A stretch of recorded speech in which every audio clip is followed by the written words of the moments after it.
ममता बानर्जी पुतुरा उपरे हेला बड़ आक्रमण। लोके चिरीदेले ड्रेस करिले उपरकू अंडा माड़। शेष हेलमेट पिंधि बाहरिले अभिषेक। हाँ, पश्चिम बंगर सोनारपुर टीएमसी सांसद अभिषेक बानर्जी उपरे होइछि आक्रमण।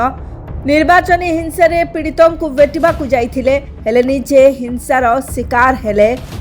गाड़ी ओह्लाऊ ओह्लाऊ हेला अंडा माड़। हठात माड़ी आसिला भिड़ आउ चिरी देला देहर वस्त्र। हाँ, शेष हेलमेट पिंधि सुरक्षा कर्मी घेर भितर बाहरिले दीदी लाडला। जेतेबेले पश्चिम बंगरे ममता सरकार थिला, सेतेबेले केंद्र मंत्री हुअंतु कि नेता समस्तों उपरे आक्रमण करुथिले टीएमसी गुंडा। एबे शेष टीएमसी नेता जन आक्रोशर शिकार होइछंती।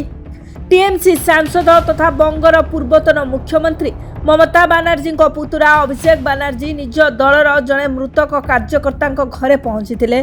प्राय 4:30 से कमराबाद रे पहुंची। हेले हठात जन आक्रोशर शिकार होइथिले अभिषेक। तांको उपरे ढेला पत्थर सह अंडा माड़ होइथिला। तांको चोरो चोरो नारा दे विरोध प्रदर्शन करथिले स्थानीय लोके। तेबे यहाकू नै स्थानीय लोके कहिसंती जे सेमाने दिन मजुरिया लोके, सेमाने कौनसी निर्दिष्ट राजनीतिक दलर नुहे। सेही अंचल को आज पर्यंत पक्का रास्ता खंडिए नाही और रास्ता निर्माण बाबद को जेते अर्थ आसीची सब को आत्मसात करिसंती ठिकादार। सेमाने आज भी चिंतित और क्रोधित। तेबे पूर्व सरकार सेमानकू मौलिक सुविधा मिलु नथिबारु एपरि विरोध प्रदर्शन करिथिबा कहिसंती। Bureau report, Biraja news.